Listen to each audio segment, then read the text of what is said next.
Good morning, सुप्रभात। स्वागत है आप सभी का। आप देख रहे हैं समृद्धि न्यूज और मैं हूं आपके साथ पूजा तंवर। वक्त हो चला है दिन भर की बड़ी खबरों की ओर रुख करने का। शुरुआत करेंगे दिन की सुर्खियों के साथ। कर्नाटक में कांग्रेस की शानदार जीत के बाद अब सभी की निगाहें राजस्थान एमपी छत्तीसगढ़ पर टिक गई हैं, जहां कांग्रेस बीजेपी में सीधा मुकाबला नजर आ रहा है। ऐसे में बात करें राजस्थान की, तो यहां सचिन पायलट और अशोक गहलोत आमने सामने हैं। खास तौर से पायलट का आगे का क्या प्लान होगा, इस पर सभी की निगाहें सचिन पायलट की आज जन संघर्ष यात्रा जयपुर पहुंचेगी। वहीं आम आदमी पार्टी में जाने की खबरों के बीच पायलट ने कहा कि कांग्रेस में थे, हैं और कांग्रेस में ही रहेंगे। उन्होंने कहा, लोकतंत्र में जब सरकार जनता की बातें नहीं सुनती तो जनता को मजबूर होकर सड़कों पर उतरना पड़ता है। कर्नाटक बीजेपी छोड़ कांग्रेस का दामन थामने वाले जगदीश शेट्टार हुबली धारवाड़ सीट पर 35,000 से ज्यादा वोटों से हारे। अब उन्होंने इसके लिए धन बल की अहम भूमिका बताई है। कर्नाटक चुनाव के नतीजे आने के बाद एनसीपी प्रमुख शरद पवार ने मोदी सरकार पर हमला बोला। कहा कि मोदी है तो मुमकिन है को जनता ने खारिज कर दिया। शिवराज सिंह चौहान पर हमला करते हुए कमलनाथ ने कहा कि शिवराज जी भी चुनाव प्रचार के लिए कर्नाटक गए थे। शिवराज जी ने 8 जगह पर प्रचार किया था, जिसमें से 6 में हार गए। असम के मुख्यमंत्री हिमंत बिस्वा शर्मा ने कर्नाटक में बीजेपी की हार को स्वीकारा और कहा कि इलेक्ट्रॉनिक वोटिंग मशीन यानी ईवीएम जैसी चीजों पर दोष लगाए बिना लोगों के फैसले को स्वीकार कर रहे हैं। कांग्रेस नेता आचार्य प्रमोद कृष्णम ने पीएम मोदी पर तंज कसा। कहा, 2024 में भी इसी तरीके से दिल खोलकर बधाई दीजिएगा। दरअसल कर्नाटक चुनाव की जीत के बाद पीएम मोदी ने कांग्रेस वासियों को बधाई दी। भगवंत मान से पहले सीएम अरविंद केजरीवाल से मिले आदित्य ठाकरे। आदित्य ठाकरे की केजरीवाल से मुलाकात के कई मायने निकाले जा रहे हैं। अन्य पार्टियों को भी अब लगने लग गया है कि 2024 में मोदी का किला हिल सकता है। यूपी नगर निकाय चुनाव के परिणामों के बीच बहुजन समाज पार्टी प्रमुख मायावती ने और अखिलेश यादव ने गंभीर आरोप लगाए। अब उत्तर प्रदेश के डिप्टी सीएम केशव प्रसाद मौर्य ने उनके आरोपों पर पलटवार किया। चुनाव जीतने को ठीक बताना, हारने पर व्यवस्था को खराब बताना विपक्षी दलों का फैशन। निष्पक्ष चुनाव कराने के लिए चुनाव आयोग व्यवस्था में लगे पुलिस प्रशासन के अधिकारियों कर्मचारियों को बधाई। कोई भी चुनाव लोकतंत्र का महोत्सव होता है, हार जीत उसका हिस्सा है। 5 साल में फिर चुनाव होगा। परमवीर सिंह को बड़ी राहत मिली। भ्रष्टाचार समेत सभी केस वापस लिए गए, निलंबन भी रद्द कर दिया गया। उधर बृजभूषण शरद सिंह के साथियों पर एक्शन लिया गया है। आईयूए ने डब्ल्यूएफआई के कामकाज पर रोक लगा दिया। पश्चिम बंगाल के मुख्यमंत्री ने राज्यपालों की भूमिका पर सवाल उठाते हुए आरोप लगाया कि विभिन्न राज्यों के राज्यपाल केंद्र सरकार के इशारे पर काम करें। उन्होंने राज्यपाल की प्रासंगिकता पर सवाल उठाते हुए कहा कि राजभवन की क्या जरूरत। नगर पालिकाओं और नगर पंचायतों में भी बसपा का बुरा हाल रहा। अधिकतर सीटों पर उन्हें मुंह की खानी पड़ी। रिजल्ट के बाद सुप्रीमो मायावती की प्रतिक्रिया सामने आई और कहा कि हमारी पार्टी इस हार का मंथन जरूर करेगी, बदला लेगी।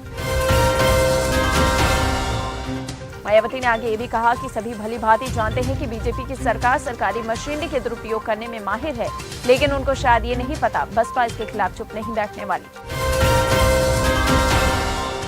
मायावती ने आगे ये कहा, सही समय आने पर बीजेपी को इसका जवाब जरूर मिलेगा। राजधानी जयपुर में नेता प्रतिपक्ष राजेंद्र राठौर की ओर से फिल्म द केरला स्टोरी की स्पेशल स्क्रीनिंग रखी गई, जहां राठौर ने कहा, हमारे देश की पूरी युवा पीढ़ी को देखना चाहिए ये फिल्म, क्योंकि ये धर्मांतरण की सच्चाई को उजागर करता है। कर्नाटक विधानसभा चुनाव में मिली हार से एक तरफ जहां बीजेपी कार्यकर्ता और नेताओं में थोड़ी मायूसी है, तो वहीं दूसरी तरफ विपक्षी बीजेपी को निशाने पर ले रहे हैं। शायद बीजेपी को नहीं पता है कि बजरंगबली उनसे नाराज चल रहे हैं।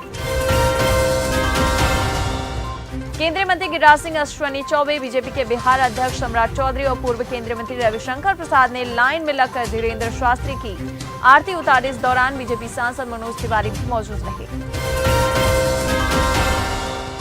मनोज तिवारी बाबा बागेश्वर के पुराने भक्त रहे। आपको बता दें, उन्होंने कहा कि बाबा का विरोध करने वाले गलत हैं। मनोज तिवारी ने बिहार के सीएम नीतीश कुमार और डिप्टी सीएम तेजस्वी यादव को भी हनुमंत कथा सुनने का न्योता दिया। बाबा के समर्थन में स्वर्ण सेना के लोग भी लाठी लेकर तैयारी करने लगे हैं। जब बाबा पटना पहुंचे तो ऐसा कुछ नहीं हुआ। अपने स्वागत से गदागद हुए धीरेन्द्र शास्त्री ने कहा वे बिहार तो आते ही रहेंगे और सनातन धर्म को मानने वालों को जगाते रहेंगे। गिरिराज सिंह ने कहा कि उनके आने से हिंदू जगेगा और जब हिंदू जगेगा तो फिर ममता बनर्जी के बंगाल तक इसका असर होगा। बाबा के बहाने बीजेपी अब बिहार में हिंदुत्व के एजेंडे को धार देने में जुटी है। उनकी सुरक्षा के खास इंतजाम। निकाय चुनाव के परिणाम पर अखिलेश यादव ने बधाई दी, बीजेपी पर तंज भी कसा। सपा नेता ने लिखा, नगर निकाय चुनाव में जीते सपा के सभी प्रत्याशियों व भाजपा के खिलाफ लड़कर जीते सभी अन्य प्रत्याशियों को भी हार्दिक बधाई। नगरों से थोड़ा बाहर आते ही हर हथकंडे अपनाकर भी भाजपा बुरी तरह से हारी। पूर्व सीएम उद्धव ठाकरे ने बताया, कर्नाटक चुनाव में इस बार हिंदू मुस्लिम बजरंगबली हिजाब जैसे धार्मिक मुद्दे नहीं काम आए। जहां कांग्रेस ने जनता के प्रश्नों और मुद्दों का चुनाव लड़ा और जीत दर्ज की है। माफियाती कैमत से हमदर्दी जताते और उसकी कब्र पर तिरंगा चढ़ाने वाले कांग्रेस प्रत्याशी राजकुमार को जनता ने नकार दिया। अशोक गहलोत ने पूर्व मुख्यमंत्री वसुंधरा राजे से अच्छे तालमेल के आरोपों को सिरे से खारिज करते हुए कहा, बीते 15 साल में उनकी राज्य से 15 बार भी बातचीत नहीं हुई। वहीं गहलोत के धौलपुर में दिए गए बयान का जिक्र करते हुए पायलट ने कहा था कि ऐसा लगता है कि मुख्यमंत्री की नेता सोनिया गांधी नहीं बल्कि वसुंधरा राजे सिंधिया है। मुस्लिमों के शैक्षिकगढ़ देवबंद में भाजपा के विपिन गर्ग ने इतिहास रच दिया। आजादी के बाद से पहली बार देवबंद नगर पालिका में कमल खिला। विपिन ने सपा की जहीर फातिमा को 4700 के अंतर से हराया। बिहार के मुख्यमंत्री नीतीश कुमार ने कर्नाटक की जीत पर कांग्रेस को बधाई दी। नीतीश कुमार ने कहा कि कर्नाटक विधानसभा आम चुनाव में जीत एवं स्पष्ट बहुमत हासिल करने पर भारतीय राष्ट्रीय कांग्रेस पार्टी को हार्दिक बधाई और शुभकामनाएं। जदयू के राष्ट्रीय अध्यक्ष राजीव ललन सिंह उर्फ ललन सिंह ने ट्वीट किया, कर्नाटक में भाजपा ने हर हथकंडा अपना लिया, यहां तक कि सांप्रदायिक कार्ड भी जमकर खेला। आरजेडी नेता शिवानंद तिवारी ने कहा, कर्नाटक का जनादेश स्पष्ट संदेश दे रहा है, लोकसभा चुनाव के बाद संभवतः नए प्रधानमंत्री के नेतृत्व में नई सरकार का गठन होगा। कांग्रेस के विधान पार्षद प्रेमचंद्र मिश्र ने कहा, परिणाम दिखाते हैं कि बजरंगबली पीएम मोदी से नाराज हो गए हैं और कांग्रेस को आशीर्वाद मिला। राजधानी भोपाल में अंतर्राष्ट्रीय हिंदू परिषद के अध्यक्ष प्रवीण तोगड़िया ने मीडिया की चर्चा के दौरान कहा कि कर्नाटक में भारतीय जनता पार्टी को बजरंगबली और राम मंदिर भी नहीं बचा पाए। तोगड़िया ने आगे ये भी कहा कि 2 से ज्यादा बच्चे पैदा करने वाले को जेल भेज देना चाहिए। फडणवीस ने पत्रकारों के सामने विश्लेषण करते हुए बताया कि जेडीएस के 5% वोट कांग्रेस की तरफ सरक जाने से सत्ता का उलटफेर हो गया। कैमरे के सामने तो वो चिंतित नहीं नजर आए, मगर कर्नाटक की स्थिति अगर कहीं महाराष्ट्र में दोहराई जाती है तो परेशानी का सबब बन सकती है। अब दूसरी तरफ उद्धव ठाकरे के जुड़ जाने के बाद कांग्रेस और एनसीपी जमीनी तौर पर पहले से मजबूत होते दिखाई देने लगे हैं। तभी कर्नाटक के नतीजों से उत्साहित शरद पवार ये खुलकर बोल रहे हैं कि अब मोदी है तो मुमकिन है का जादू काम नहीं कर रहा। उधर नोएडा में 17 से 21 मई की रात को भी एलिवेटेड बनकर अथॉरिटी काम करवाएगी। आपको बता दें, नोएडा अथॉरिटी इस पर पुराने पोल हटवाकर उनकी जगह तिरंगे के रंग में जलने वाले पोल लगवा रही है।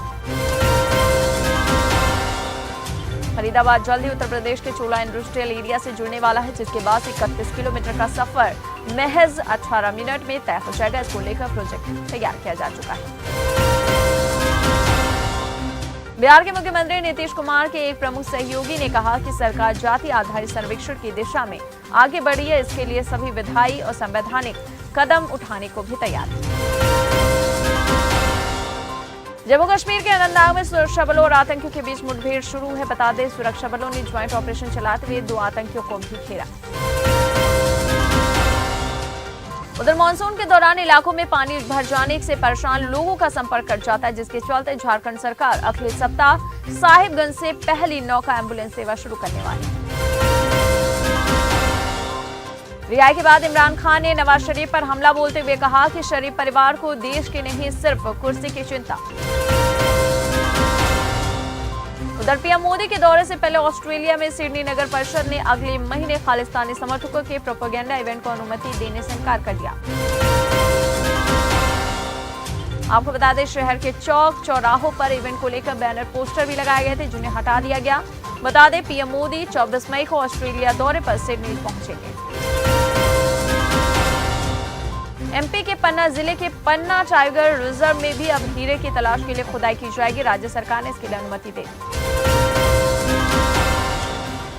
एनडीआरएफ ने चक्रवाती तूफान मोचा के तेज होने के मद्देनजर उत्तर 24 परगना की बांग्लादेश सीमा से लगे हिंगलगंज, हसनाबाद और संदेश खाली इलाकों में चेतावनी अभियान चलाया। कोची के समंदर में 12,000 करोड़ रुपए की कीमत की 2500 किलो ड्रग्स पकड़ी गई। ये नेवी और एनसीबी का ज्वाइंट ऑपरेशन रहा। यूपी में होने वाले खेलो इंडिया यूनिवर्सिटी गेम्स में देश भर की लगभग 200 यूनिवर्सिटी से 4,000 से ज्यादा खिलाड़ी प्रतिभाग करेंगे। और मध्य प्रदेश में एक बार फिर से मौसम का मिजाज बदल सकता है। राज्य के कई इलाकों में आने वाले 4 दिनों में हल्की बूंदाबांदी हो सकती है। तो आज की बात बस यहीं तक। कल फिर होगी मुलाकात। जय हिंद, जय भारत।